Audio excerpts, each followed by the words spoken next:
Today, we're going to break down a really powerful and often totally invisible force, psychological manipulation.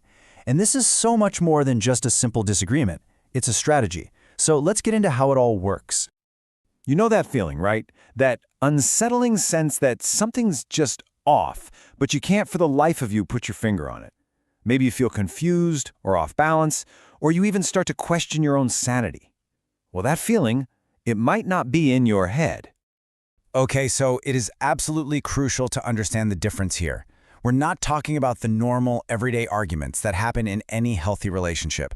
No, we're diving into what is essentially psychological warfare, a deliberate game plan designed for one thing: control.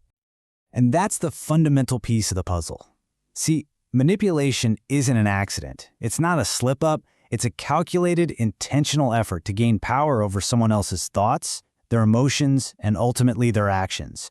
It's a game plan, and like any game, it has very distinct stages. Now, you might think a manipulative relationship would start with red flags flying everywhere. But nope, it's usually the complete opposite. The first act often feels like a fairy tale, this golden beginning that's specifically designed to pull you in and make you feel safe. This is a tactic called love bombing. It's exactly what it sounds like. The manipulator just showers you with this intoxicating, overwhelming level of attention, compliments, and validation. And there's a very clear goal here: to make you dependent on that amazing feeling, and of course, to lower all your natural defenses. And you're going to hear things just like this. These huge, sweeping statements that make you feel like you are, without a doubt, the most special person on the planet. This intense idealization, well, that's the hook. It sets the entire stage for everything that's about to come next. Which brings us to Act 2. Once you're completely hooked by all that love bombing, the dynamic starts to shift. And I mean dramatically. Suddenly, the fairy tale begins to feel less like a dream and more like a confusing, unpredictable, and gut-wrenching roller coaster. So how do they do this? It's through an incredibly powerful psychological tool called intermittent reinforcement. Honestly, just think of it like a slot machine. You have no idea when you're going to get a reward, so what do? You just keep pulling that lever, hoping for the next big payout. The manipulator alternates between affection and cruelty, which keeps you hooked and desperate for that next good moment. And this right here perfectly shows that addictive loop.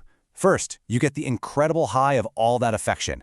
Then, boom, the crash, sudden criticism, the cold shoulder, you name it. This creates this desperate craving, this hope to get that good feeling back. Then, just when you're about to lose it, they offer a tiny, brief reward, a little fix that pulls you right back into the cycle. Now, to make sure you stay trapped in this crazy cycle, manipulators will deploy one of their most powerful and damaging weapons: gaslighting. The entire purpose of this is to systematically dismantle your sense of reality.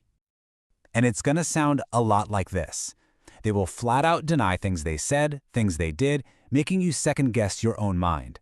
It is such an insidious tactic, and it's designed to make you feel unstable and completely dependent on their version of what's real.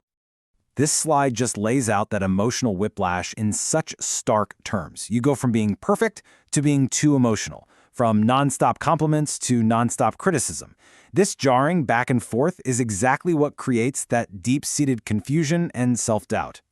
And this all leads us to Act 3, securing control. So, after creating all that dependency and confusion, the manipulator uses specific tools to really cement their power, making it even harder for you to see a way out. One of the key tools here is triangulation.